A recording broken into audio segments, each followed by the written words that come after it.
All right. Well, time of year again, everybody. It's part 2 of off panel, off topic, Spooktacular. So yeah, this is one of 2 episodes this week. So you'll get this one right now on Halloween, and then the next day you'll get our regular episode. So there you go. I hope you're happy, everybody. With me, just like in the first off panel, off topic, Spooktacular, Grace Cole. Grace, how are you? I'm good. How are you doing? Great. So we talked about it in the last Spooktacular. Mm-hmm. You have a tattoo of Michael Myers on you. I sure do. So with that information, I was like, well, we have to go to the expert here, and we gotta come up with the Halloween rankings. Now, I'm gonna have my personal ranking. You're gonna have yours. It should be good. Should be interesting. I think it'll be a very lively debate. I think it'll be fun. It'll be good. Yeah, because I think I'm gonna have very different opinions than you. I don't know if it'll be that different. I think some of them will line up, but I think some of them might be polar opposite. Yeah, for sure. Yeah, well, it's funny because we're recording this 6 days before Halloween. So you just watched Halloween Ends for the first time the night before recording this. Yes, I did. Yeah. And based on that text, I think you and I are going to have it probably around the same area on our lists. But yeah. Well, because I remember last year when we were talking about it, I think you guys had watched it already at that point because it had just come out when we recorded. And I wasn't watching horror movies because I was pregnant.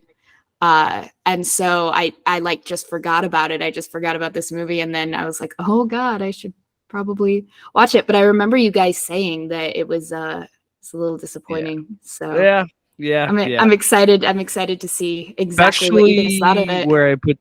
Especially where I put those other 2 movies, of the David Gordon Green trilogy. But before we get to that, there was something I wanted to talk about relating to this topic. Yes. There are rumors that there's talks about trying to do a cinematic Halloween universe. Yes. Okay. So what exactly are they saying that they want to do? I don't think there's much more. It's just a rumor right now. But my problem with that is we've made 13 of these movies, everybody. Yes. Where else are you going to go? Well, I think, and I mean, obviously we'll get into it more as we talk about the specific movies, but I think we've proved that the more you try to get out of it, the worse they get. Exactly. So, I mean, that's the thing is like these movies, that's the problem with slashers is they're so successful. It's the problem with horror movies in general. They're made so cheap and they make so much money. And then there's this rabbit. I mean, like this year we just had the 10th Saw movie, and I'm like, how many of these are we going to keep making?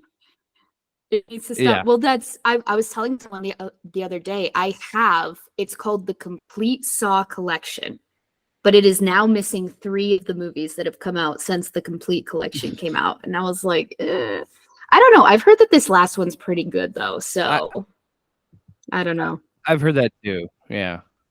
So it looks like Miramax is talking about just starting over, and rebooting just completely again. Over. Yeah, I'm trying to find the article because there was some talks about it. All I know is Miramax still avidly wants this to remain a franchise, so they still are like we want to keep making these Halloween movies and keep this going. But again, it's like, why start over yet again? We've already done this, like, what? A lot. 3 times? That's okay. So you think 1, 2, 4, 5, and 6 are connected. 1, 2, H2O, and Resurrection are connected. 1, and then the last 3 remakes are connected. So like you've got all these different timelines. Yeah, similar, and they all start off at the same jumping off. So maybe if they completely redid everything, maybe I could give it a go. And it's just like, oh, this is what it would be like if this one thing had changed, maybe, but I don't know. Well, It could really go either way. Into the Myers verse, and you're gonna have like all these. Well, guess what? It's the same. They all kill people. They're all the same. Like I don't understand what we're gonna do. We're gonna do a multiverse where Laurie was the killer, and like what? Like I don't. There's really. You love this franchise, and even you are like, we can move on. Like but, well, because it's at this point it's beating a dead horse. There really is too much of a good thing. Like, and at a certain point you start ruining it. And, sometimes you have to just take the good ones and leave them wanting more, Yeah. Yeah. It's so weird because of how we'll get into the David Gordon Green thing too. Because there's such a disparity between those three movies where I might surprise you where I place them, but we'll find out. Okay. So we're gonna go worst to best. So we got 13 movies. We're going from 13 to 1. I will start. Okay. I have a feeling that we might have the same number 13. Maybe. Well, yeah, because Halloween is just like Friday the 13th. It's just like Nightmare on Elm Street. When it's bad, it's real bad, And it's bad, yeah. Yeah. So number 13 for me, which might be the same for you, I'm gonna say Halloween: The Curse of Michael Myers, which would be Halloween 6. Oh, okay. That is not what I have. Because this is the cult one, right? This is the cult angle. And I believe this is the one with Paul Rudd, if I remember correctly. Yes. Yes, Paul Rudd's first movie. Nothing against Paul Rudd. Yeah, I love Paul Rudd. He's a baby. I love Paul Rudd. Yeah. Yes. I mean, who doesn't? He's still learning. Yeah. But it's just, I didn't like the whole cult stuff. I thought that it felt really weird. I mean, Paul Rudd's doing his best, but it's just, and that's the problem with these worst ones, in my opinion. They're so forgettable. Like all I remember from this was the cult stuff in Paul Rudd. That's all I remember from Curse of Michael Myers. So that is a number 13 for me. Okay. That's all right. So for 13, I've got Halloween Resurrection. What? Yes, I will tell you much why. Higher. Do you? No, you do not. I do for one really dumb reason. Busta Rhymes is in That's the reason it's higher. Go ahead. Okay, this movie was so bad. I've never been able to get through the whole thing. I've tried so many times. I've never been able to watch this whole movie because it's so stupid. It's like it's so clearly early 2000s, and they're like, oh, we're gonna like do a Big Brother kind of spin on it, and it's all reality TV and whatever. And I'm like, there's no world. Like, it's just so bad. And it's such a product of its time, like you said. It's like it's early 2000s.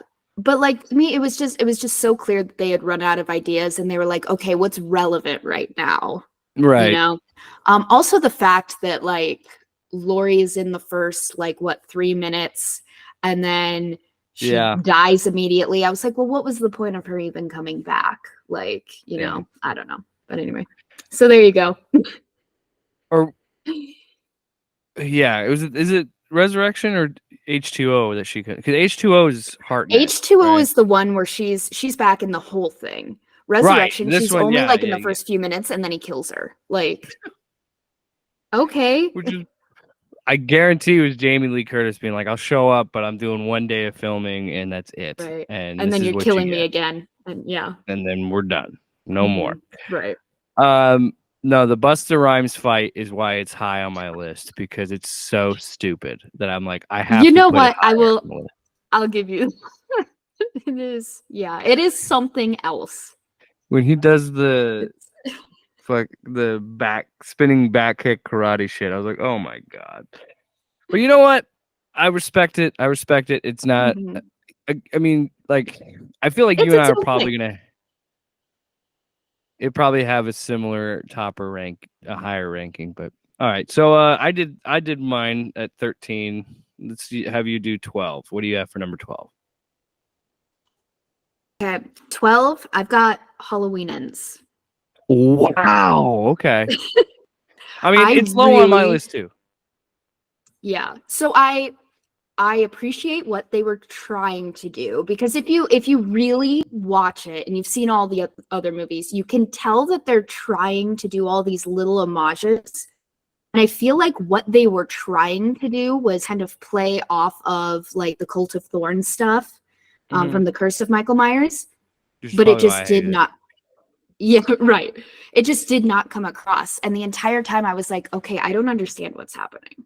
Like the entire time.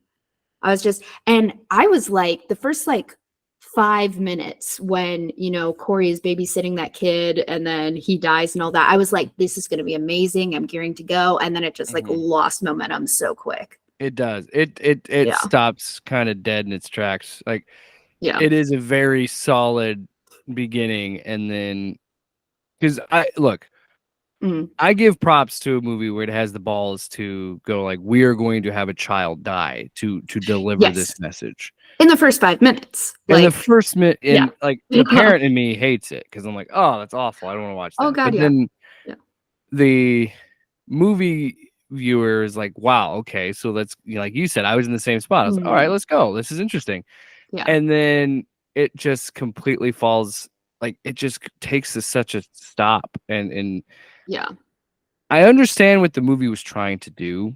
And upon like seeing it, because I've only seen it the one time, but going back and thinking about it, I understand what the intention was. I just don't think it was executed well. And I think had we had seen, and we'll talk about where I put it, but the way I wanted to try and approach this, we're gonna just keep talking about these movies as we go, and then I'll tell you what, because I had it a little bit higher than you did. I had it out. It was single digits, but it wasn't. It was like it was number 9 is where I put it. But but yeah, I think my big problems with it were what was the point of this trilogy? So what were the what was, because the themes in Halloween 2018 is clinging to the past, and it's this idea of never being able to move forward. Kills is like mob mentality and how that could be a problem. Right. And then Ends is supposed to be like the transferring of evil, but it's like, I just don't know. I just feel like if we had met that character in the other 2 movies at some point, then it would have been different. Yeah, I feel like it would have had a bigger impact, because when you get to this movie, that the second movie ends on such a big climax of like, okay, this is for real. We're legitimately going to see these 2 collide finally. But it's like we take a detour, and then when it does happen, it's such an afterthought. And like, this is supposed to be a big deal, and it happens, and then you're just like, that's it. I don't know. It feels like when they started the first one and they knew that it was going to be a trilogy, they had an outline for what this was going to be, and then they had to write it really fast. That's what it feels like for me. And there's COVID and the delays with all that. Absolutely. Yeah. And I'm sure, but I just don't know. I agree with. I can't believe you put it as low as you did. I thought you would put a little bit higher, but wow. Well, because I was like, I had really high hopes for it. I had really high, and so I think I was just really disappointed, and that's why I was like, no. Oh yeah, it was funny because Ashley, when we watched it together, I just the whole time she was like, "What?" I was like, I was so disappointed. I was not. It's not what I wanted, and I respect a filmmaker having their vision and telling the story they want to tell. It just wasn't the story that I would have chose, or I liked. But exactly. That being said, still better than a lot, some of the worst ones. I know you put it low, but that is also because of your own. I did think your own expectations. Was well done. Right. Was well done. It was very well done. And I think some of the kill that in the radio station, the one, oh my God, I was not ready. I was not ready for that. It was very, very gruesome. You know what? Yeah. Well, we'll add more to this when we get to it, because that arc Yeah. Laurie's granddaughter fucking drove me insane. But okay. Yes, it didn't make any sense to me. Yeah. She just kind of, yeah, it just seemed like, and I understand that she went through a horrible trauma, because not only did she lose both of her parents, but like she lost her boyfriend too in the same night. But it just seemed like such a shift that it just didn't really make sense, and they didn't really like give a reason for why it was so like weird. And her just being horny and want to bang that guy, fine. Yeah. Sure. But then be like, we're gonna be runaways now. Like, what? How can you be runaways? Aren't you like, I don't know. At this point, aren't you in your 20s? I don't know. But so yeah, my number 12 is Halloween 5: The Revenge of Michael Myers. Okay. And another reason it's low on the list, because I really don't remember that movie very much. Yeah. 4 and 5 really blend together for me too. Right. Yeah. I feel, honestly, I think those three, like 4, 5, and 6, just seem like they all kind of blurred together. So yeah, it's number 12 mostly because I don't remember it, and if I don't remember it, it's probably not good, so I think it should just be weird. All right. Yeah, so number 11, Halloween H2O. Okay. I respect that they brought Jamie Lee back. But again, it's just a movie, like nothing really stands out to me in that movie other than Jamie Lee Curtis is back in it. You know what I mean? Right. At least with these other movies, there's something to it, you know? Yeah. It did seem like one of those movies where they were like, hey, we've got all these like hot actors from the time. Let's just put them all in a movie and see what happens, you know? And this movie just reeks of studio meddling, and it reeks of Harvey Weinstein, because I'm pretty sure, because this is the Weinstein company, I believe, that had the rights at the time. But like just some of the like I think this is the one that released in the summer, and I'm thinking, why are we releasing this in the summer? What are we doing? A Halloween, because it was a teen drama. It really was. It was like Dawson's Creek with a serial killer just in the background, you know? But that's a really good description of that movie. There you go. Yeah. But yeah, it just is like, let's put all these young hot, like, I mean, shit, Michelle Williams, Josh Hartnett, LL Cool J, you know, put all these hot people together. Oh my God, I love LL Cool J in this movie. I love him in this movie. I love his arc that he's just like writing an erotic, like, is it a fanfic? I don't know. He's just writing an erotic novel. Like, I just love that. Yeah. Well, and that's another thing too. This movie, like I said, studio meddling. This movie was like cut to shreds. Like, there's so many. I think this one has a director's cut, or like there was also, they had an alternate TV version that they had like, and more scenes added in. But I guess the reason probably would have been to release. Well, this isn't the one. Maybe I'm thinking of Resurrection. I think Resurrection was the one that came out in July, but I would understand. I do kind of understand releasing in like August, July a little bit, because then you're like, oh, we can get it out on, you know, DVD around Halloween time. So I guess that makes sense. But I mean, yeah, other than LL Cool J, and I think this was Josh Hartnett's first movie. Was it? It might have been. It's got to be one of his early ones, because it's 98. Yeah. I mean, it's got to be one of the earlier ones. But yeah, it's just, yeah. It doesn't have Busta Rhymes doing a karate kick, so it goes lower on the list. It does not. That's just the rule. All right, what is your number 11? All right, number 11, I've got Halloween 6, The Curse of Michael Myers. Oh, okay. So, because I don't know, I like that like kitschy. Well, and you know me, I love a cult. So I don't know. I liked the storyline. I don't think that they executed it as well as I wanted them to, but I did appreciate where it was going. I will give it props because it is interesting, because I don't think there's a cult for Freddy or Jason in their movies. So yeah, I'll give it credit for that. Yeah, I did, though. I didn't like the element that they were like, oh, well, he did this thing because he was possessed by this evil spirit, because then it like gives a reason to why he did that, and that's why he's so scary, is that there's no reason. Like, yeah, and we'll get into that more as we talk about the first one and stuff. But like, so I did that. Also, Donald Pleasance as Dr. Loomis was just very, very old and frail in this movie, and it just kind of made me sad. And I think he actually died before the movie came out. Like, he finished filming and everything, and I think he died like a couple months before it came out. But, yeah. So Paul Rudd's first movie, man.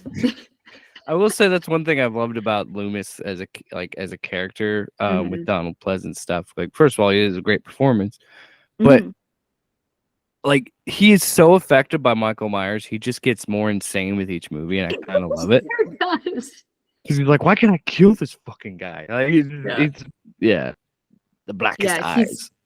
He is beyond a medical professional at that point. He is. Yeah.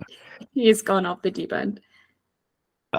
You know what? The more I talk about this, I'm worried I'm gonna hate those David Gordon Green movies more. But because I just feel like the lack of presence of Loomis in those other movies hurts it a little, in my opinion. But that is I mean, to be fair, that's not their fault. Because again, he died. But well, I know, and I think the new Loomis, the guy who did it in the new movies, wasn't bad. But you're right, though. It was not the same. Yeah. All right. What's your number 10? All right. Number 10, I've got Halloween 2, the Rob Zombie remake. Ooh, okay. See, I was wondering about this because I think my Rob Zombies are going to be higher than yours. Okay. We'll see. But yeah, I liked it. It was very well done. And I love, oh gosh, what's her name? Scout Taylor Compton as Laurie. I love her portrayal of Laurie. But I couldn't get behind the whole like white horse, and at the end when like she's calling him brother and she's putting on the mask, and like I was like, this is too different from the original, because like it's supposed to be a quote remake, but it's completely the original Halloween 2, which is fine, whatever, but it was like too different for me, you know? Yeah. Which is interesting how you feel that way, because that makes you a little bit more consistent than me. Because the things that you were talking about, what you don't like about it, makes sense as way how you feel about Halloween Ends. Whereas my criticism was I'm like, somehow I have this movie a little bit higher. And maybe it's just because I have a little bit of like fondness for that Rob Zombie trashiness that I just, because you also have to understand, like, you and I. So yeah, we're about the same age. So you and I probably saw these around the same time. I saw them at a younger age, an age I probably shouldn't have seen them at. But I don't know. There's just something about those trashy Rob Zombie movies that I love. Yeah. But I understand where you're coming from, because to be honest, I didn't even I didn't see this movie until much later. I forgot he even made a second one. Yeah. So when I did see it later, I was like, oh, okay, I see what he's doing here. But I think I kind of like the pale horse stuff. I kind of like it, but I see your criticisms and I see where you're coming from, because it does kind of get a little like, what are we doing here? Especially the ending. But I don't know. I did enjoy it though. I mean, I liked it. Yeah. I had a good time. Yeah. I have it as number 7, so it's higher on my list. Okay. So. All right. And it's number 7 also because, God damn it, I love Michael McDowell as Loomis. He's got such a great voice. Much. Yeah. And that's something Zombie got right. I think Michael McDowell is an excellent choice. This might be controversial, but I think he's a better Loomis than Donald Pleasant is. I do. Yeah, I could see that, because his Loomis doesn't chew on scenery like Pleasance does. That's what's so good about that. One of the many good things about that first movie is just how fucking insane he goes. Like, he's out. All right, let's kill that son of a bitch. Like, he's just ready. Right. He's just ready. He's just like hiding in the bushes all night. And he's always like, a dick to these kids. Like, get out of here! There's a psychopath. Go! Quit your trick-or-treating, damn it. Yeah. And he still has, one of the best lines. The blackest eyes. The devil's eyes. All right. So number 10 for me, as I said, 4, 5, 6 blur together. So Halloween 4, The Return of Michael Myers. And I understand why they made this movie. They're like, no, I know Carpenter wanted to do more anthology stuff, and we tried that. It didn't work. So we got to bring back Michael. We got to bring back our boogeyman. And it definitely just feels like that. Like, well, we just got to bring this thing back. And again, very forgettable. It's low because 4, 5, and 6 all seem to blur together in my head. Right. And I don't really have much else for that.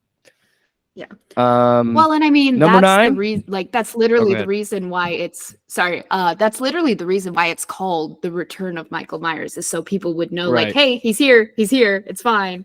Hey, that weird Season of the Witch thing with the masks, forget it. Forget that happened. Yeah, that's over. We're not doing it again. Like, yeah. Yeah.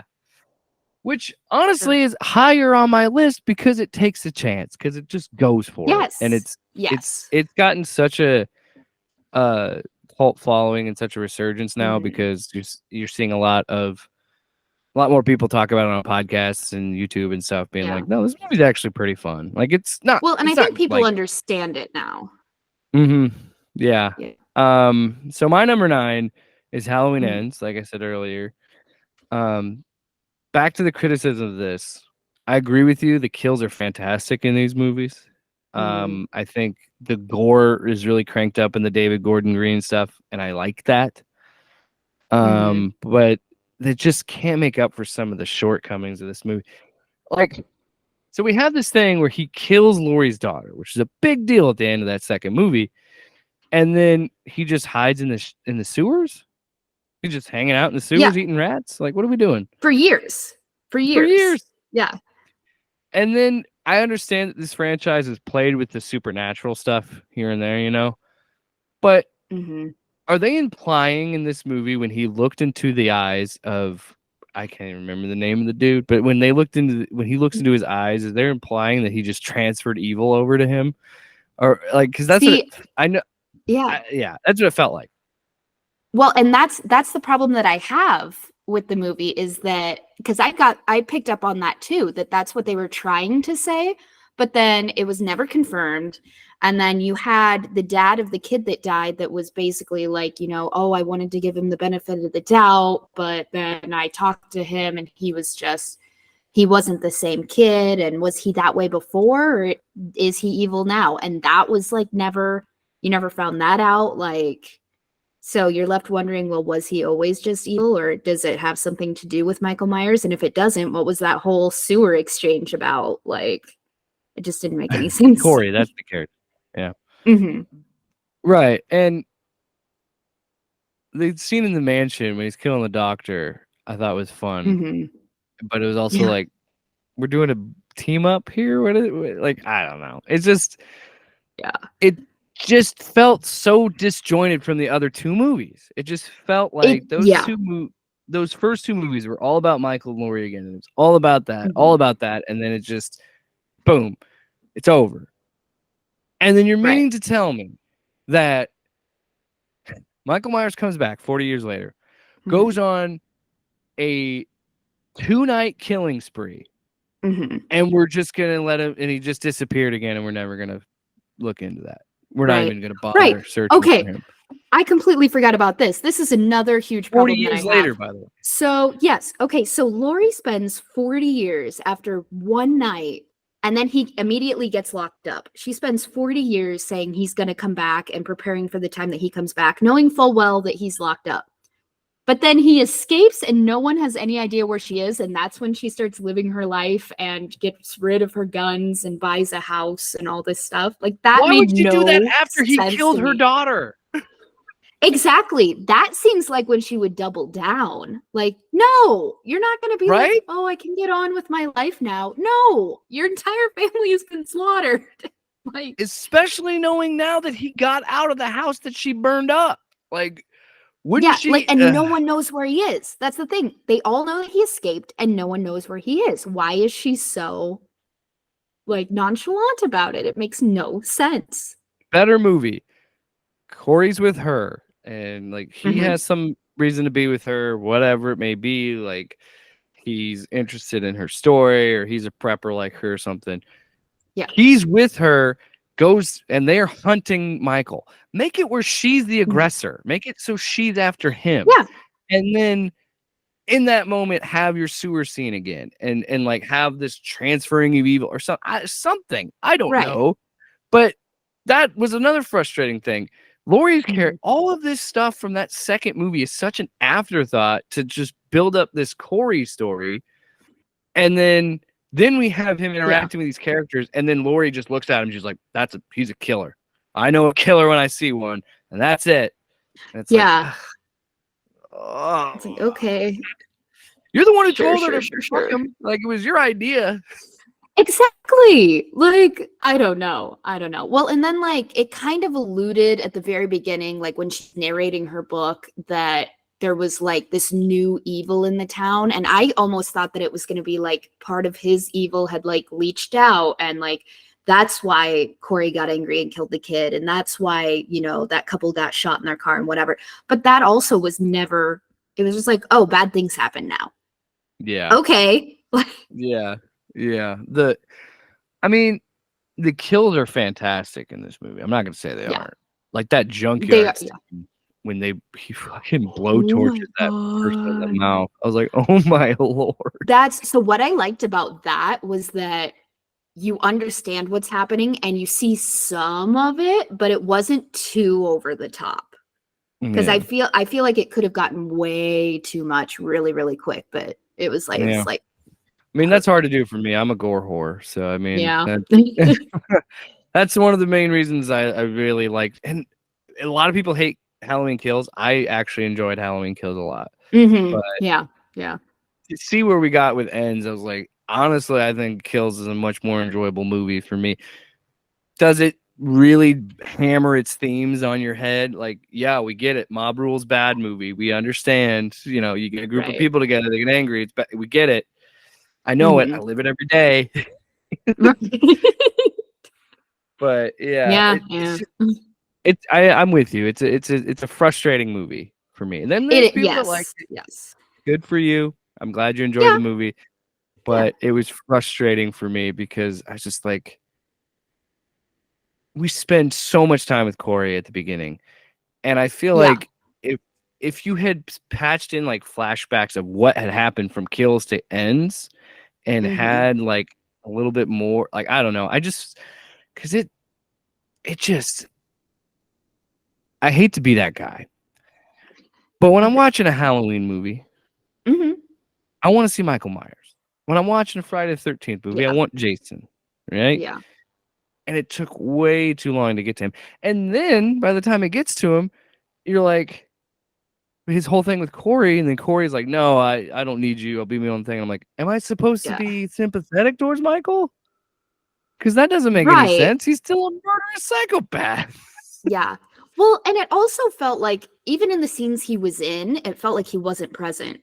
Because, like, Corey was just like, you need to teach me how to do this. And then he steals his mask. First of all, what's that about? Like, and he overpowers him, like, but we already had seen there's no way Michael murder people in this movie. I don't know. Yeah. All right, what's your number 9? Okay, my number 9 is Halloween 5: The Revenge of Michael Myers. So I generally, that's the word I'm trying to say. I enjoyed 4 and 5. Again, they kind of blend together for me. I had to wiki both of them to be like, oh, this one happens in this movie and this happens in this. But for me, so this was the one where they started, every time the cops show up, they play like this like clown honking, like weird kind of noise. No, I forgot about that. To be like, oh, they're the dopes. Like, here come the cops. Like, and I was like, why is this happening now? This has never been about, why is this all of a sudden a thing? I was like, I don't like that. But yeah, I remember that. Yeah. And also, like, you know, in 4, they kind of set up that Jamie is now like evil, like and whatever. And in 5, she has that psychic connection with him, but other than that, like it kind of sort of forgets the ending of 4. And so I just wish that there was a little more consistency there. But you know, this one has a guy getting pitchforked after he has sex in a barn, and I'm all about that. So good stuff. Yeah. Just think, like, if Christians and Christian propaganda, if they would have just latched on to these movies, so you know, they could be look, see what happens. You want to upset God? You want to fornicate? Pitchforked. You get pitchforked in a barn. That's what happens. Praise Jesus. My number 8, Halloween Resurrection, and let's be honest. Now, this is the hard part. Is it solely because?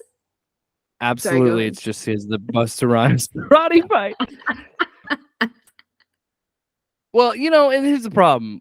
When I set out and we're like, let's do the rankings, and I was like, okay, and I'm making these 13 movies, I struggle with it because I'm like, because the hardest part with making these lists is you always know what your top is and you always kind of know what your bottom is, but that middle part is so hard. It's so hard. Yeah. And I just put it at 8, and I put a little bit above Ends just because it's not completely unforgettable, like my bottom, you know, 10 through 13. But I put it above Ends just because Ends disappointed me, whereas Resurrection, I had no care about it other than that's just really. I thought it was like you said, very of its time with the Big Brother and reality show angle, and honestly, I'm surprised they haven't tried something like this again.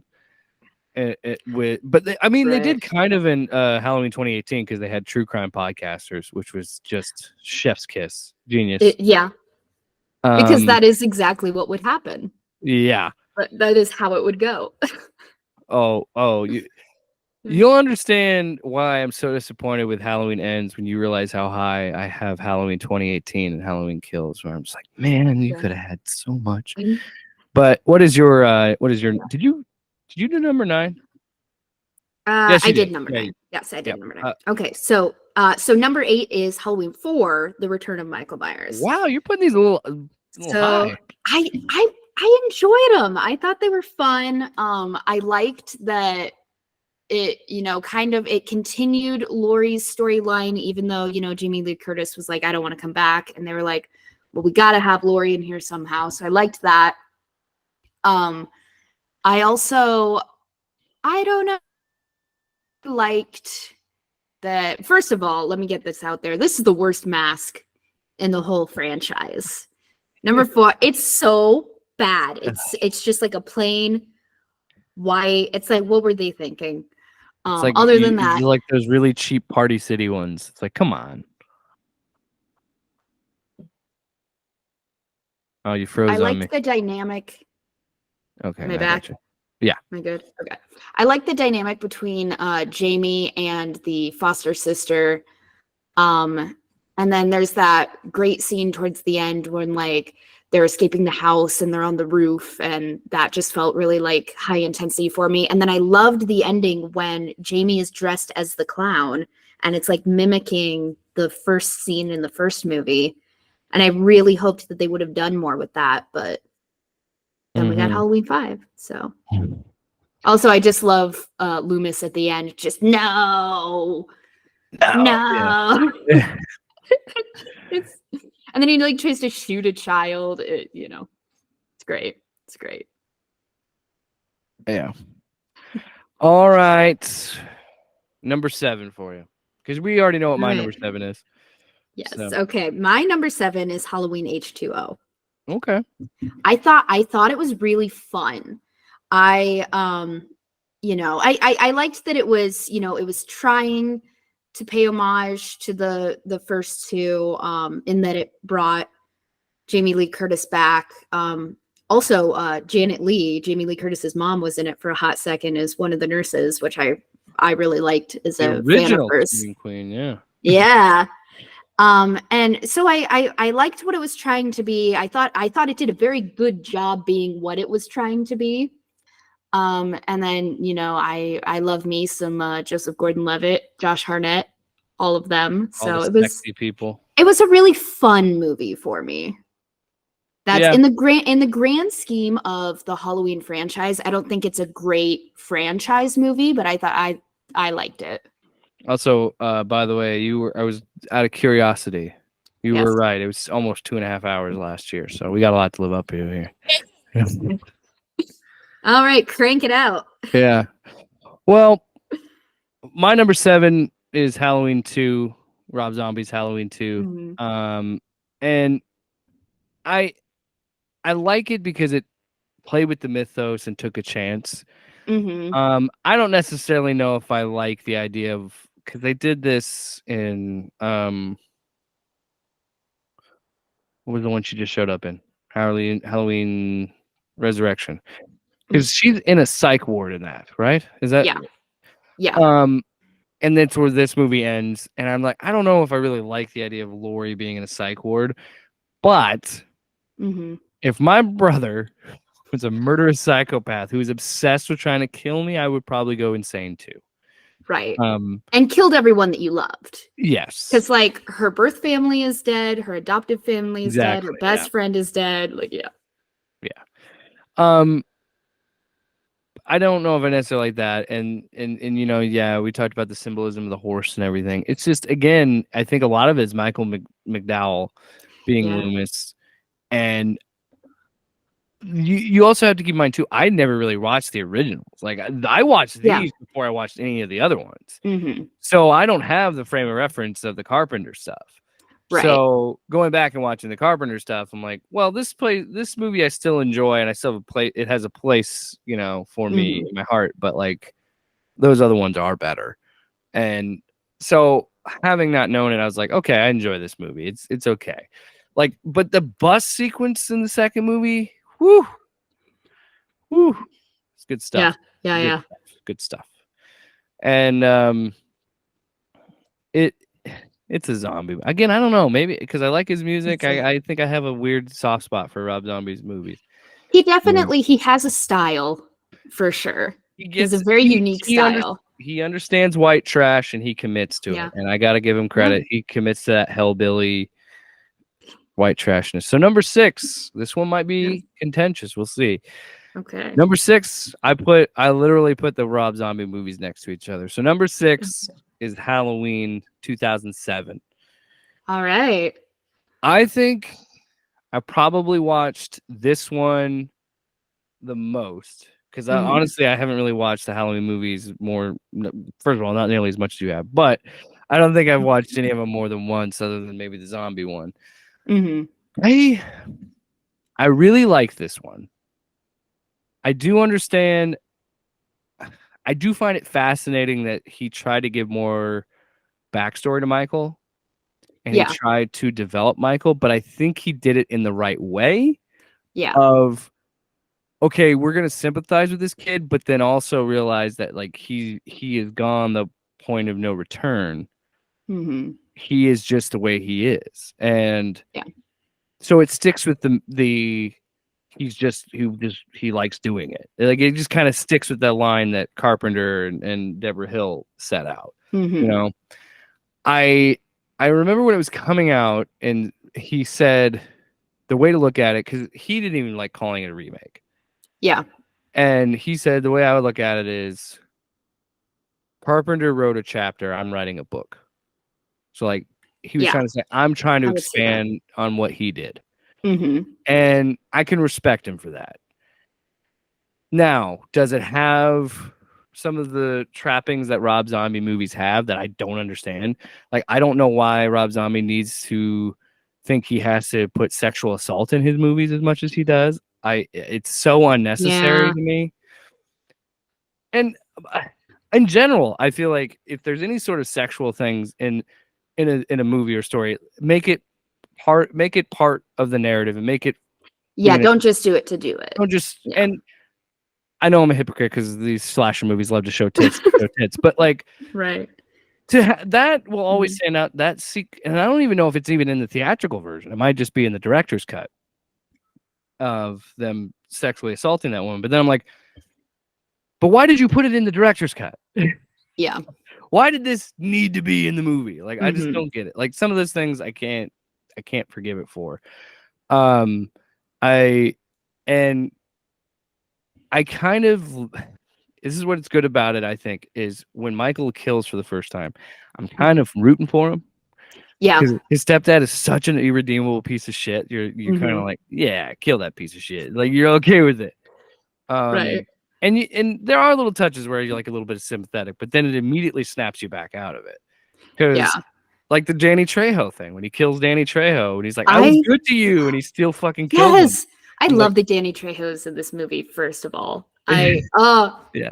It was beautiful. But that's, again, I think where you could criticize it is the execution. The ideas are there, but maybe not the execution. But I still enjoyed it for what it was.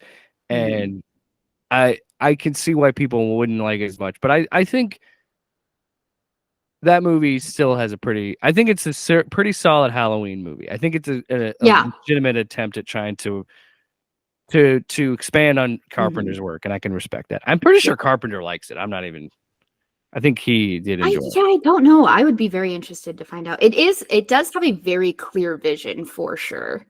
Yes. Yeah. All right. What's your number 7? Or what's your number 6? Number 6? My number 6 was H2O, wasn't it? Yes. Okay. My number 6 is Halloween 2, the original one. Ooh, a little bit lower than me, but okay. Yeah. So this was actually, I'm pretty sure this was the first Halloween movie that I saw, because I was like 8 or 9. And I very, very, very clearly remember watching the scene where he takes that woman and like keeps dunking her in the hot tub. Oh, God. And it just scared the shit out of me. And I was like, I don't like this. I don't want to keep watching this. And then of course I kept watching it, and now here we are, like 20 years later, and I completely love the franchise. But like, I guess the reason why it's not higher, because I do think it was well done, but I know that everyone hated making that movie. Like, John Carpenter didn't want it to be what it was. Jamie Lee Curtis didn't want to come back. I'm pretty sure Deborah Hill was a part of this one, right? I'm pretty sure she didn't want to come back. Yeah, she wrote the first 2 with Carpenter, yeah. Yeah. And so, because like originally they wanted it to be, I believe they wanted it to be a trilogy, and they wanted it to be an anthology trilogy where each movie was different. But the studio said, no, like, people love Michael Myers. You're making another Michael Myers movie. And so I don't know if this is true or not. The rumor is that John Carpenter like wrote it in a night after drinking a 6-pack of beer. I'd buy it. Like, it seems true, right? Yeah, it seems like a Carpenter thing to do. Yeah. Also, and I know that this kind of goes against what I said about 4 and 5, because I said that I liked that they were continuing the lineage, but I don't love the twist that he's her brother, because for me that takes away from what made the original one so scary, is that he just decides to kill this girl for no reason, and now all of a sudden he's going after his sister, and so it's less scary because you're like, oh, well then I'm fine, So, but yeah. And I also like that Carpenter, and then here's another reason I think that rumor is true, that he just kind of wrote it, is because Michael and Laurie being siblings is kind of a weird twist. And then to have that shot of the mask at the end to be like, I killed him. It's fucking over. Let's make the Halloween movie we want to make, Right. Let's do the anthology thing. Also, I looked it up. John Carpenter disagrees with me. Oh, he does not like the zombies? First he was upset. They're on good terms, but he was upset that Rob Zombie had said he was cold to it at first. And he said that painted a negative interpretation of it. He goes, I just thought he took too much time explaining Michael. He thought, the general consensus, which is fair, he created the damn thing, where he said that Michael should be a force of nature. Michael should have more mystique. He felt like that took it away. And I think I understand that criticism, but at the same time, like I said, I think it still adds to him because it still shows that even if he likes you, he still kills you anyway because he just does that. So, number 5, right? Is that what we're on? Yes. So, funny enough, let's see where we're getting because we're in the nitty gritty. Top 5. Here we go. Woo! All right. We'll go with you. Yeah. Here we go. Okay. My number 5 is Halloween Kills. Oh, okay. Yeah. So I really enjoyed the first 2 David Gordon Greens. I really liked what they were trying to do. I love that he was genuinely such a fan and he wanted to do these remakes. And like, shoot, was it him or was it Jason Blum I think it was Jason Blum that said that he was not going to do these if he didn't have John Carpenter's blessing and like John Carpenter wasn't a part of it. And so I really, really like that because, you know, they're not just saying, hey, you know what we should do? Reboot Halloween because we'll make a bunch of money. Like they're doing it because they want to do it and they love the material and they want to, you know, pay homage to this beautiful thing. So the thing that I like about the second one is the mob mentality because if you look at the world that we're living in today and that we've been living in for like the past 3 or 4 years, it's very, very easy to see how that could have easily happened. Because I remember like when I was younger watching stuff like that and being like, that's too far-fetched. Like that wouldn't play out like that. Somebody would stop it. Somebody would. And as we've seen, that doesn't always happen. Sometimes the mob takes over and innocent people die. And, you know. Yeah. By the way, my number 5 is Halloween 2. The original. So I want to keep talking about Halloween Kills because I everything that you said about Halloween 2 is kind of where I felt. I do kind of like I do wish they didn't have the sibling detail in this movie, and I'm glad they kind of like retconned it later with the David Gordon Green stuff. But who knows with this continuity anymore? But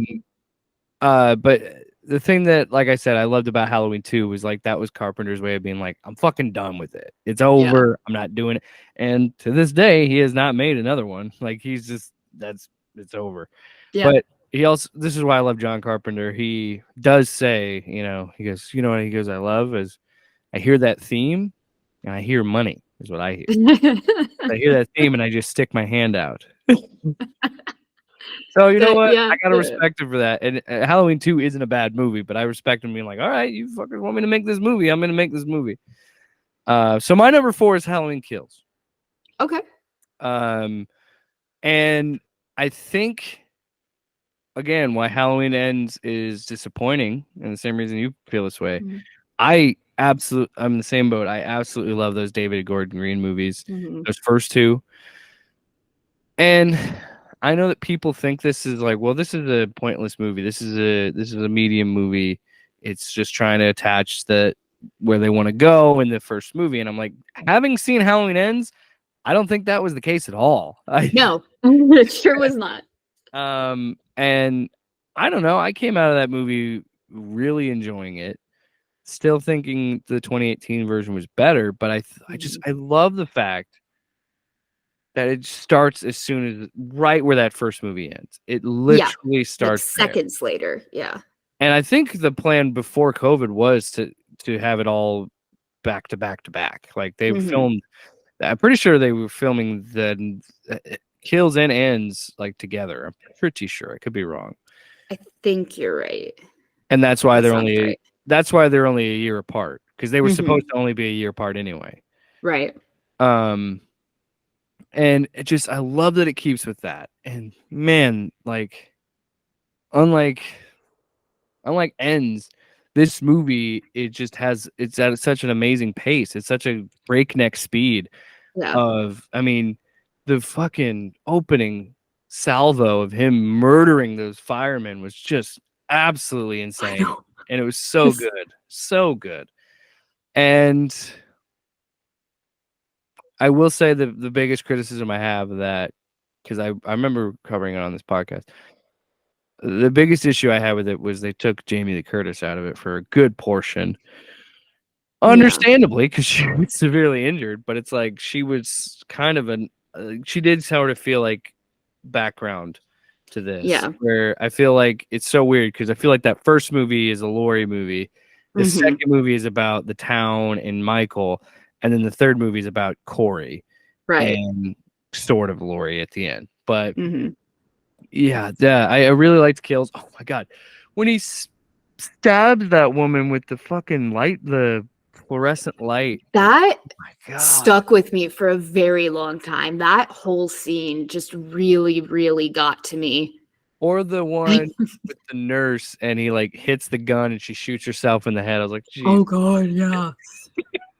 There's some really good kills in that one too. Well, and like they did a good job, and yeah, you could tell that, which blows my mind that Danny McBride was a co-writer on those movies. I know. But you could tell they love those originals because like the 3 kids with the 3 masks from Halloween 3. I was like, that's such a cool little Easter egg.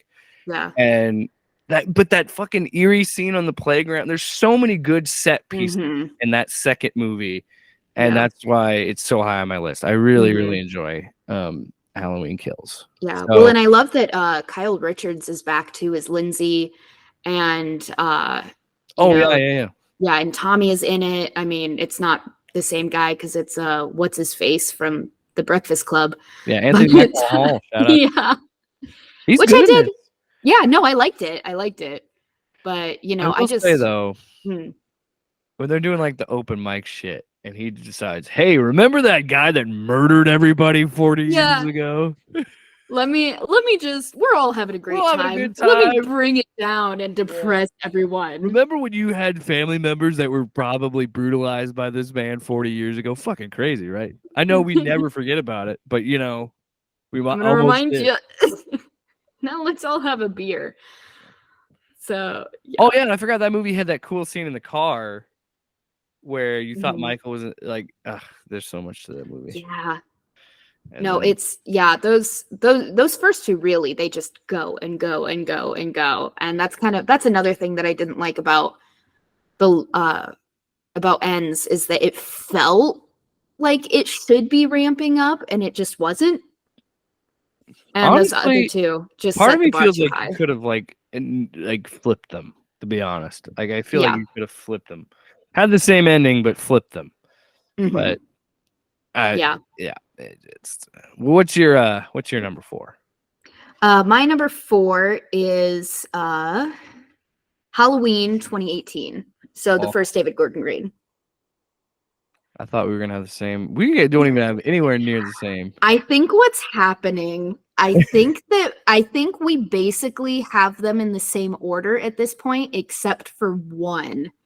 Yeah, because we're down to the same movies. They're just in different spots. We're doing them in the same order. They're just in different spots. Yeah.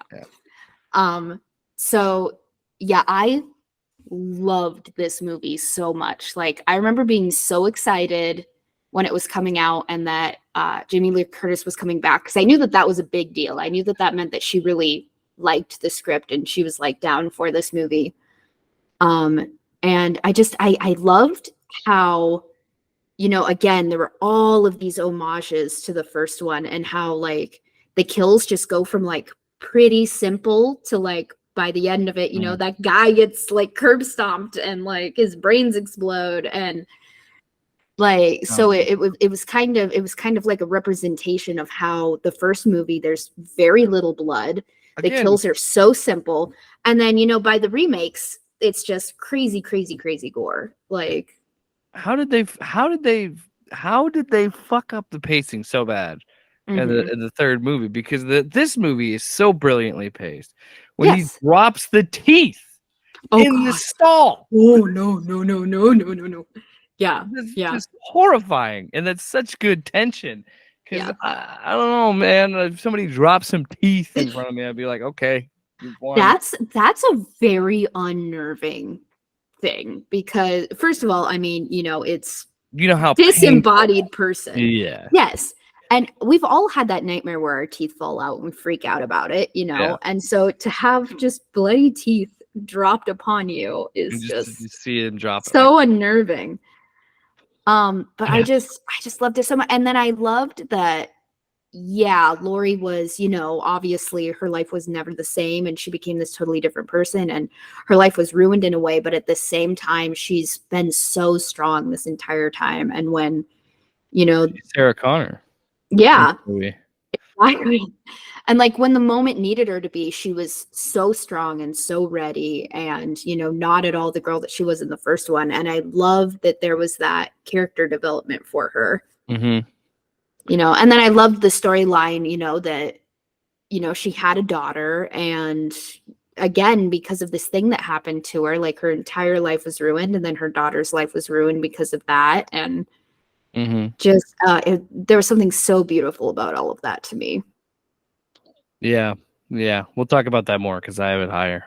But yeah, because there's some shots where I'm like, okay, these guys were in their bag. Like, okay, we're cooking. We're cooking now. All right. So my number 3 is Halloween 3: Season of the Witch. That's my number 3. Hey, we finally did it. Go us.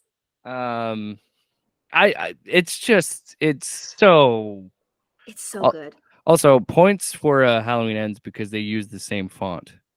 In Halloween, like at the opening credits, it's like the same font of Season of the Witch.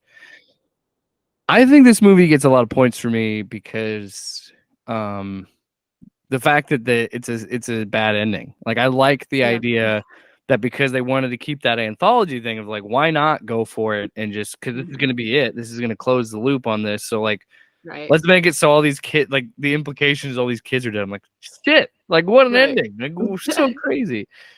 And it's just, there's something about it. I think it like I said, it has an idea and it just goes for it. And it doesn't bother with the fact of like, it's such a weird change from the Michael Myers stuff. It's just such a good movie in terms of like it's just 80s camp, 80s bonkersness. It's such an 80s movie. It is in the best way, in the best possible way. I mean, is it Tom Atkins? It's either Tom Atkins or Tom Atkinson. I can't remember, but yeah, Tom something. His performance is just unbelievably insane and just awesome. And it's just, I mean, what else can you say about it other than the masks and it's such a weird plot and such a, I love it. It is very weird. And I think my favorite kill in the entire franchise is when the little boy's head like melts and all the snakes come out and the songs playing. And I just, there's just something so eerie and like unnerving and unnatural about all of that. That's just so beautiful. And also, I love that there's that scene where are they in a bar and you're frozen again. Are you good? Am I good? Yeah. Okay. But like they're watching the TV and it says like the immortal classic John Carpenter's Halloween, and you're like, hey, he just called his own movie an immortal classic, and then ironically it became that. But I just love everything about this movie. It's well, I mean, the ending when Tom Atkins is like, turn it off. Turn it off. Stop it. Which he has come out and said in interviews that none of the children die. He wants everyone to know that. Okay, I don't buy it. I don't buy it. You don't take buy away it? From the ending. That's I think for me it's just that it's so wonderfully 80s. Yeah, I just love 80s films that I can't describe it any other way, that they're just so wonderfully 80s. And you understand what that means when you see it, Mm-hmm. It's bad, but it's 80s bad. That's what I always say. It's bad, but it's 90s bad. There's just a difference. Halloween Resurrection. Like H2O. Yeah, H2O. Exactly. Resurrection is early 2000s bad. Yeah. Yeah, exactly. All right, so here we go. We're down to the final 2. Woo. All right, you go first. Excited. I'm glad we made it. Okay, I think you're gonna like mine.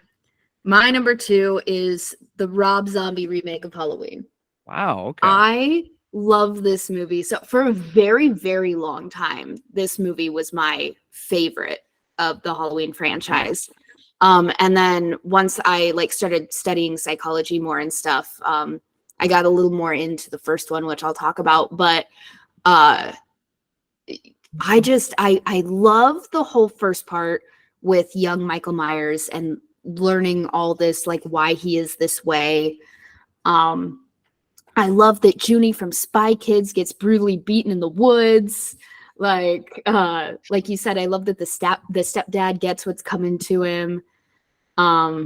It's just, I just love it so much. I love that scene in the truck stop with what's his name, Joe Grizzly, in the bathroom when he gets him. I love it so much. It's such a good film. It's you big motherfucker or something like that. I think that's what he said. Yeah. Oh yeah, and he's like, you want to hold his dick, and then he just immediately beats the shit out of him. It's amazing.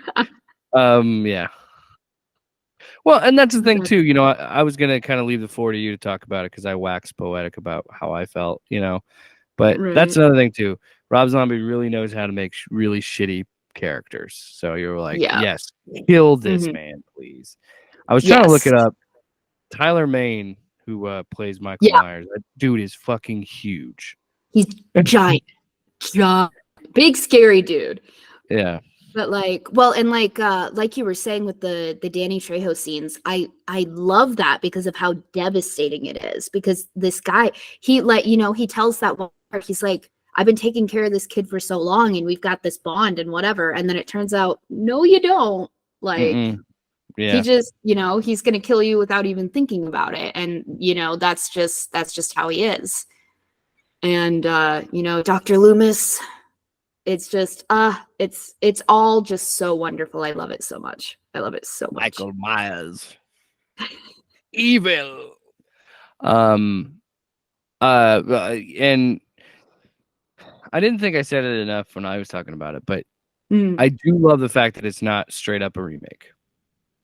Yeah. And I do love the fact that, yes, and we, giving however you may feel about it with Michael's stuff, giving a backstory, but yeah, the fact that he made it his own. And that is the way you should approach remakes. And that, because I mean, if we're going to do the same shit over again, I'll just watch the other one. I don't know why, but I'm surprised. I thought you would kind of have this movie where I had it. So I'm a little surprised that you had it higher up on your list. Yeah. I kind of am too. Yeah. I'm a little surprised. Of course, number 2, which, by the way, you're so cliche. I'm just going to call you out on your ranking, but whatever. Because number 2 is the original Halloween for me. I mean, it's the one that started it all. It is an interesting movie because we talk about pace, right? And this movie is so impressive because it was made on $397,000. Nothing. Yeah. A shoestring budget. And it uses that to its advantage. And it's so great because you could tell, I mean, how even at this time, how in control of his vision John Carpenter was. And I think this is why I've always loved his movies and always respected him as a filmmaker, because he clearly him and Deborah Hill had an idea of how to do this on this kind of budget and make this movie. And it is such, if you watch it now by any standards, it is a slow burn. Yeah. Oh yeah. But once it gets cooking, it's going. And it doesn't have a huge body count. But the kills are impactful.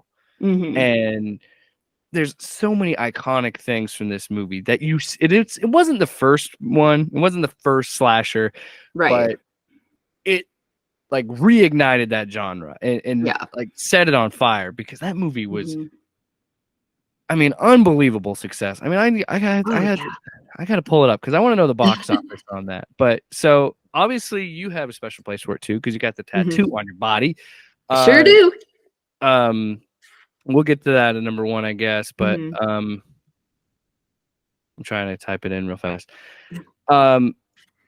It's again, I don't know what else could be said about this movie other than what it's done. I mean, all these other 12 movies exist because of this, and it just does a really, really, and Jamie Lee Curtis. I mean, her performance is great.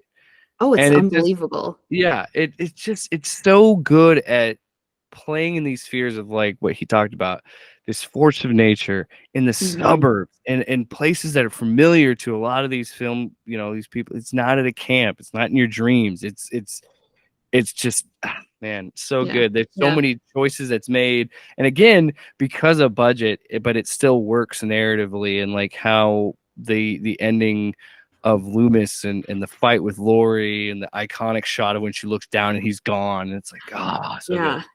So roughly there's not like a nailed down number, but this is according to Wikipedia. It was 300,000 to 325,000 was its budget and made $70 million.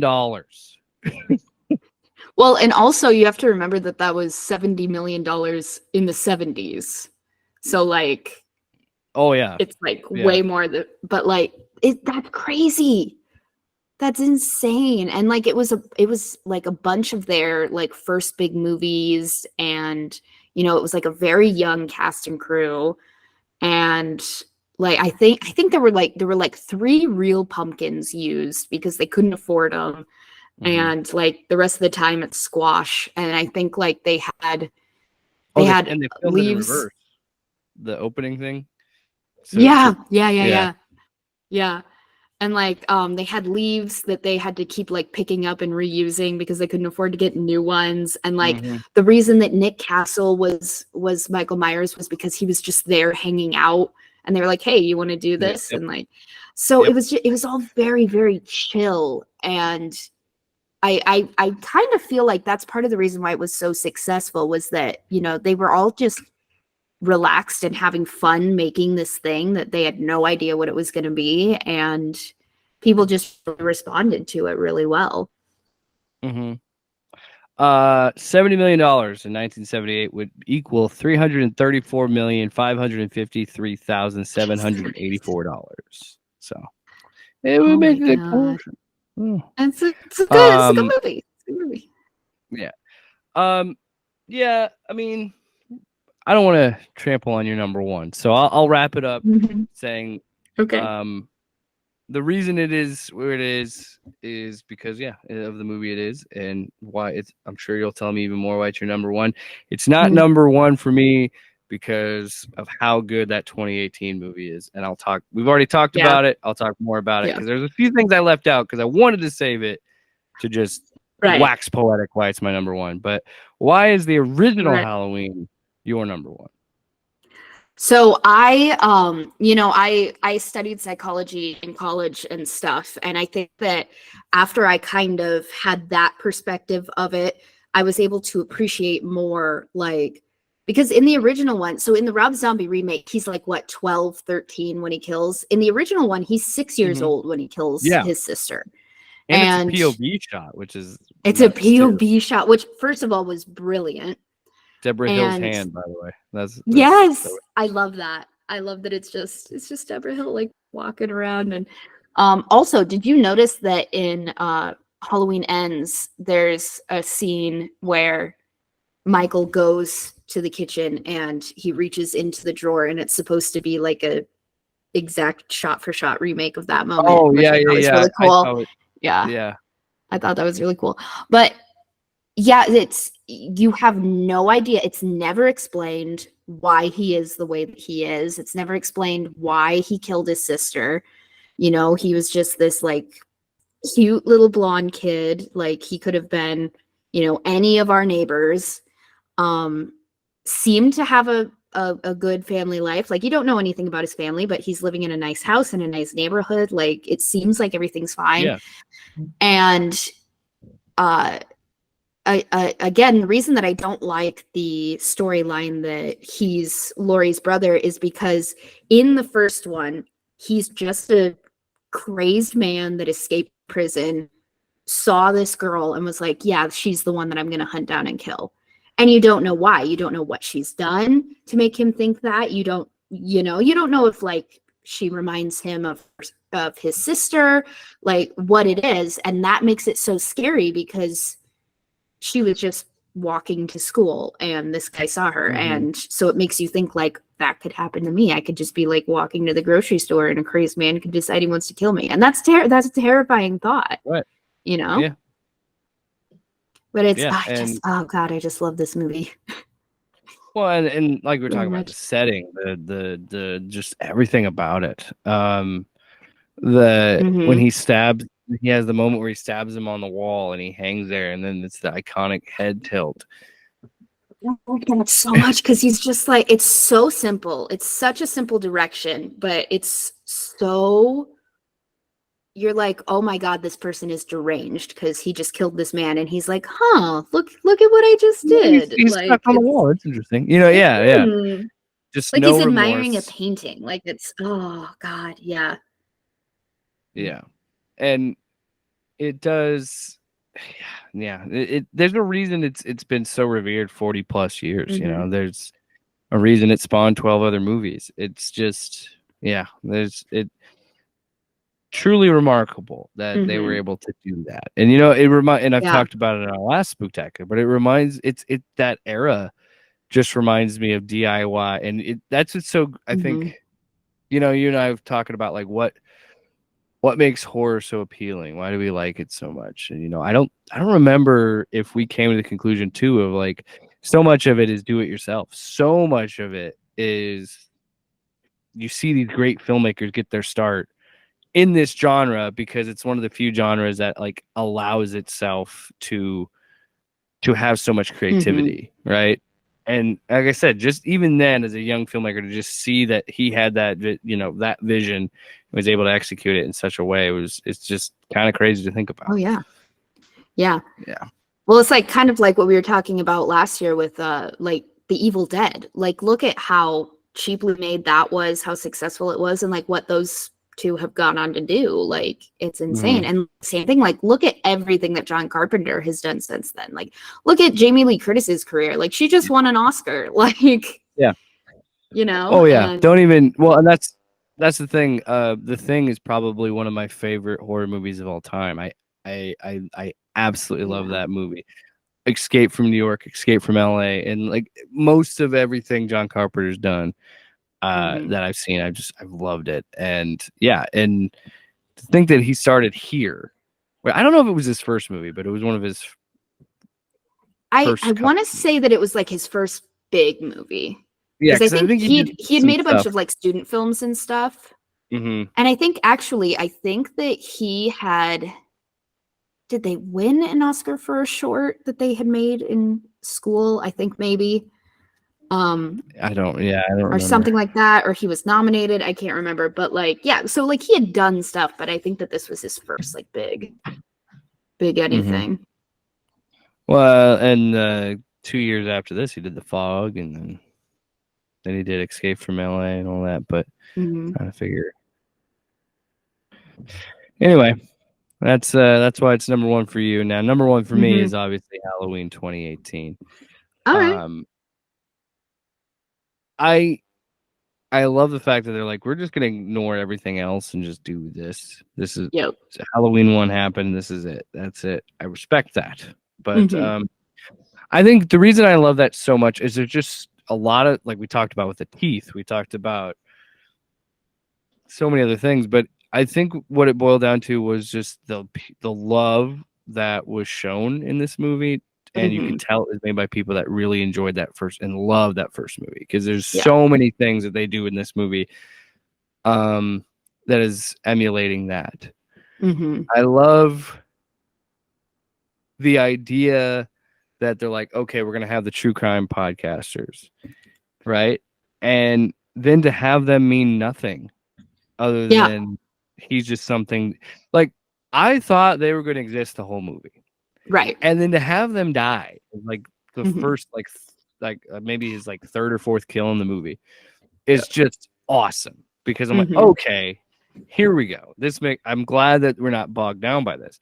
But it's also fun because it was kind of like their criticism of people wanting to know more about Michael. Like it's kind of a brilliant way to talk about, no, that doesn't matter.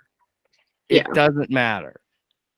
And to be like, well, why doesn't he talk? Get him to talk. And he never talks. And it's just like, again, he doesn't need to talk.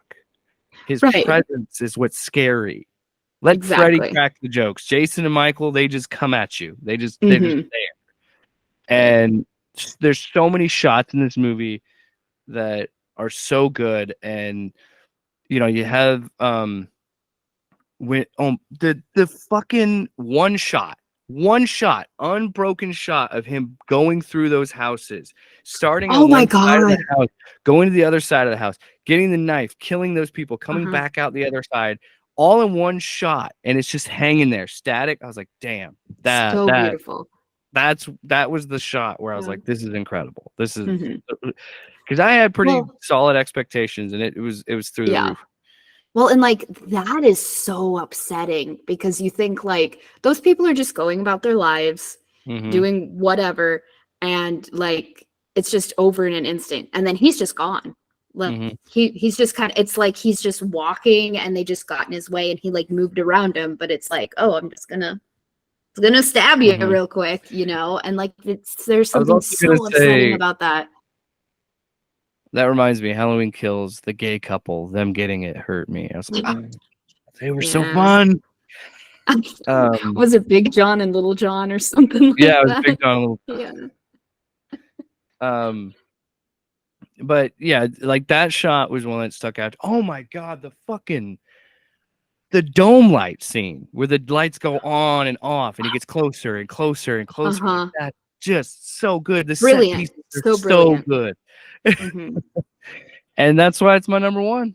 I don't think it's hard to top that original, but I think it for me it tops it because of just how vividly I can remember those shots and just think about them, and it's like that is what I want out of this movie. And then when he fucking curb stomps Loomis, that was nuts too. Because again, I think that was also the movie being like, we're not gonna keep Loomis around. We're not going. We're gonna tell our own. This is gonna deviate a little bit. This is gonna be our own thing. I will say though, I got real scared. And not like, ooh, scared. I was scared of like, oh no, I don't like where this is going. When Loomis kills the cop that's taking him and Michael, and then he puts the Michael Myers mask on, I'm like, what are we doing here? Yeah. And then the movie quickly was like, no, like killed him off. Like, no, like, don't worry. That. Yeah. Because I was worried. It was legit. I'm like, I don't want that. Which coincidentally is kind of what happened in Halloween Ends.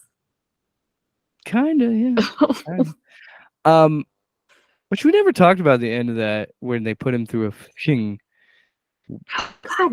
like the junkyard device. That was brutal. Which also, like that's kind of don't see his face until that moment. Yeah, no. Well, and you never really do. You kind of see his face, but it's always like at an angle, or it's always like shadow, kind of far enough away that it's like kind of blurry. But it's kind of like what you were saying about the second one, that they were like, all right, we're done with this. Like he can't come back. He's in a wood chipper. Like he's been dismembered. It's over. Yeah, but that Halloween 2018 was. I just remember, I saw that and Kills in the theaters, and then I just watched Ends on Peacock.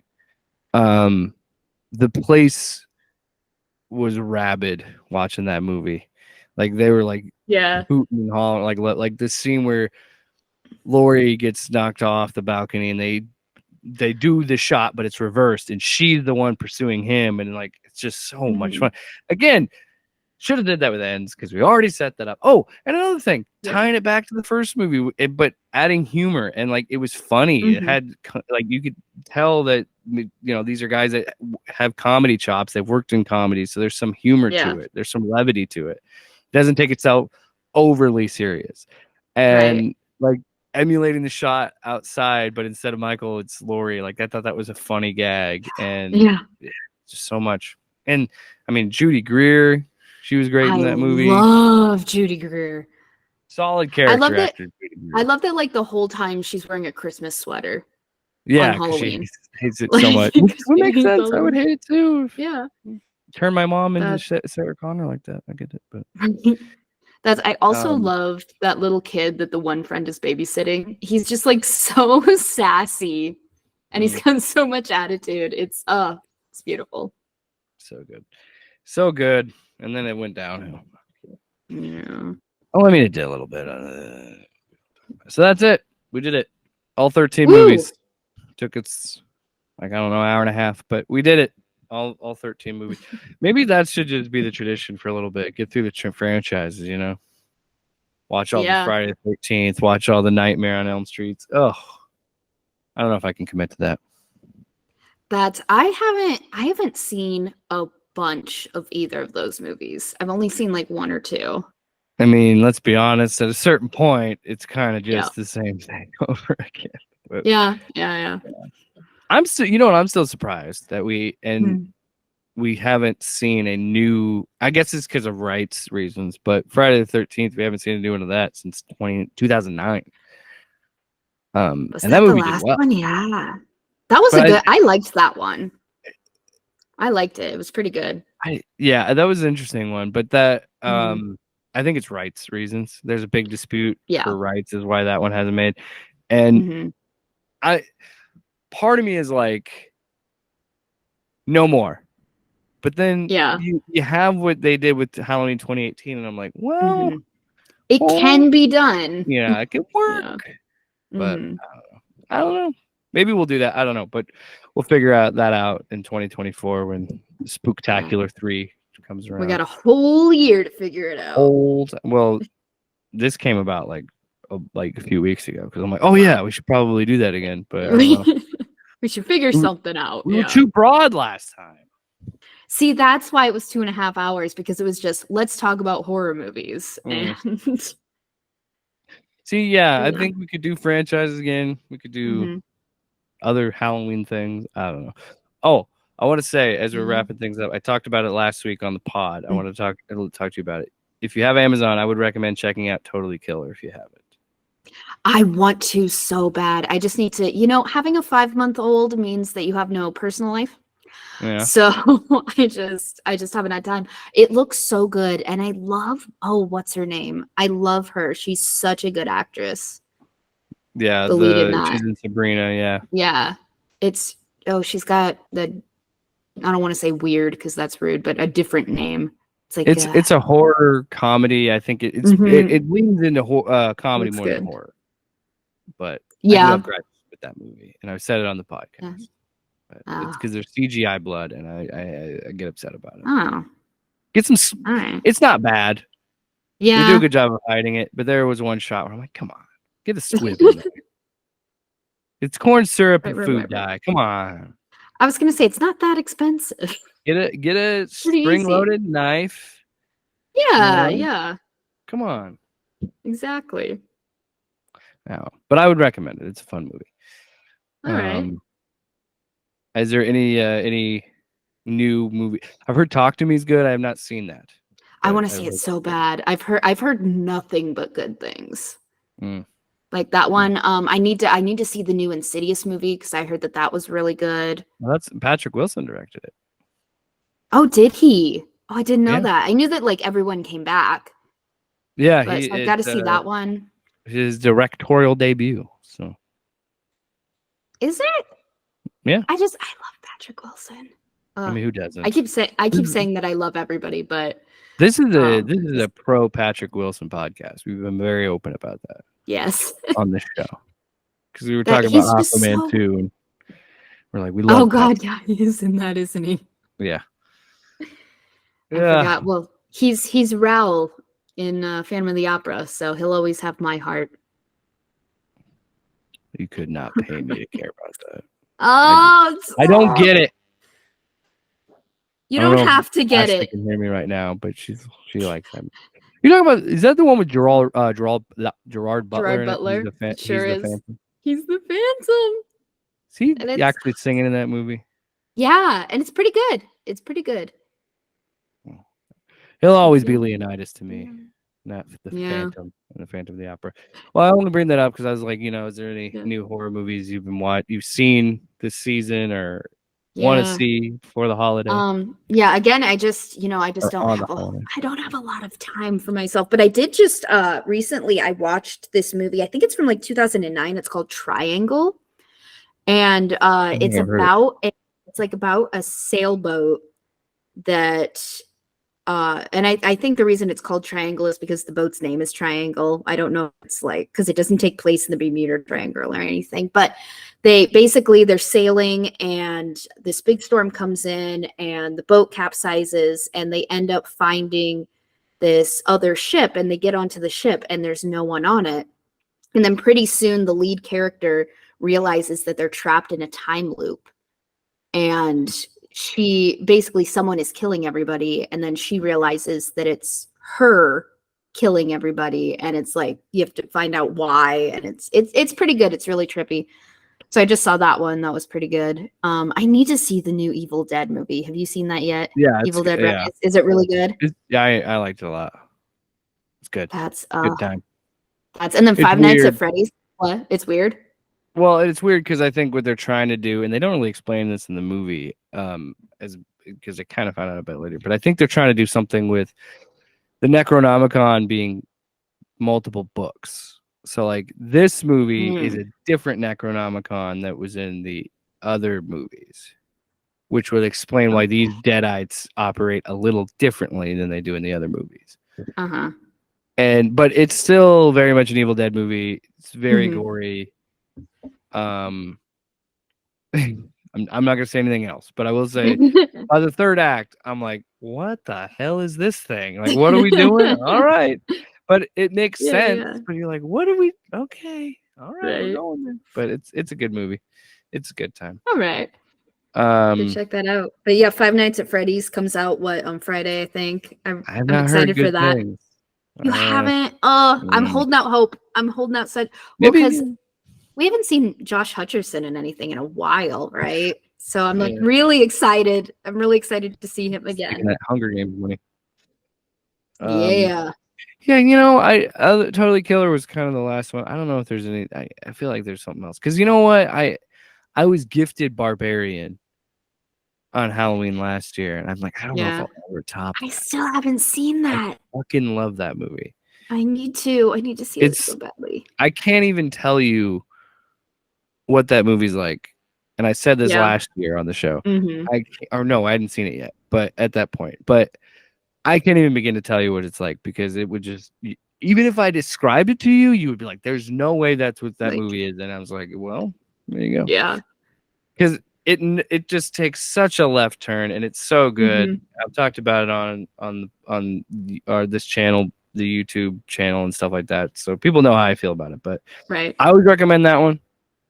And then one final thing. I know we're kind of trailing this thing off. One final thing. What is one horror movie you will recommend to anybody? Matter if they like them or not. Evil Dead 2, I will always recommend. Okay. It's a perfect horror movie. Mine is usually Halloween. So let me pick a different one because we just talked about why I love that. Do you guys have Shudder, the streaming service Shudder? I do not. Okay, there's a movie, and I think it's exclusively on Shudder. It might also be on Amazon, but it's called Host, and it's from 2020, and it was entirely conceived and made during the pandemic. And it's basically these friends are, they're in lockdown, and they're doing a seance over a Zoom call, and basically, shit goes bad, and it is so good. It's scary. It's one of those movies where when some of the scares are going to happen, but they get you anyway. And so it's just it's truly terrifying. I love that horror has gone from the Blair Witch Project creating the found footage genre to the movie Unfriended creating the like found footage Skype Zoom genre. Like because there's a couple of them. Because they made a sequel, because they did Unfriended, and then they made a sequel to that was like the Darknet, and then this Host movie. It's like, it's they make a sequel to Unfriended. They did, but it's like they're on the black market, the dark web. Oh. Like the whole thing is like they're seeing someone being tortured or like they see someone. I can't remember it. It's been a while. That first Unfriended isn't a bad movie. It's not a bad movie. I wanted it to be better than it was, but it's a fun movie, I guess. It's getting late. Yeah. We recorded it late because it's spooky.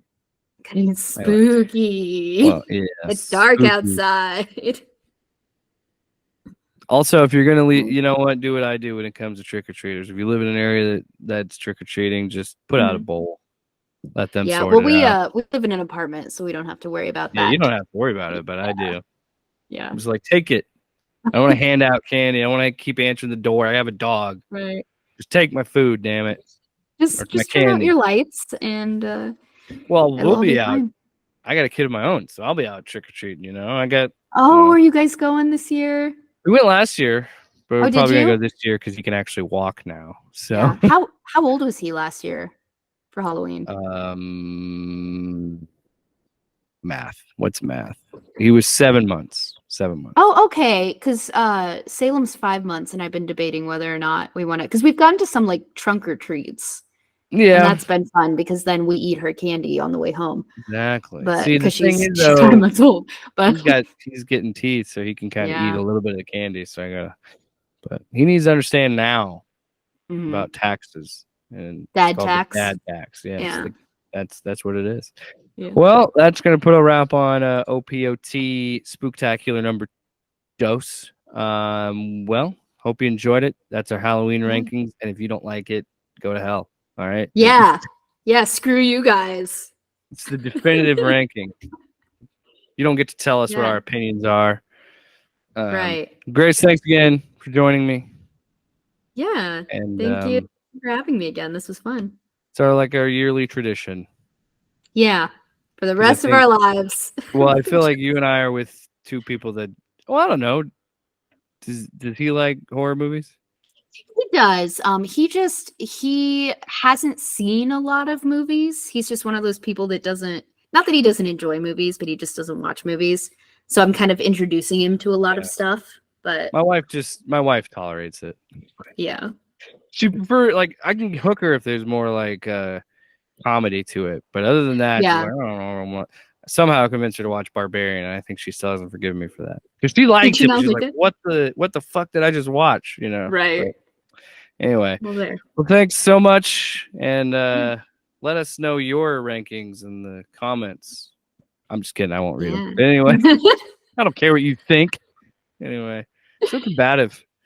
All right. Well, you have a good night, and I will talk to you next year. Well, not in person next year, but you'll be on the show next year. Yes, excellent. Yeah, I won't talk to you for another year. Goodbye. Goodbye. Off panel, off topic with Jake and Tyler.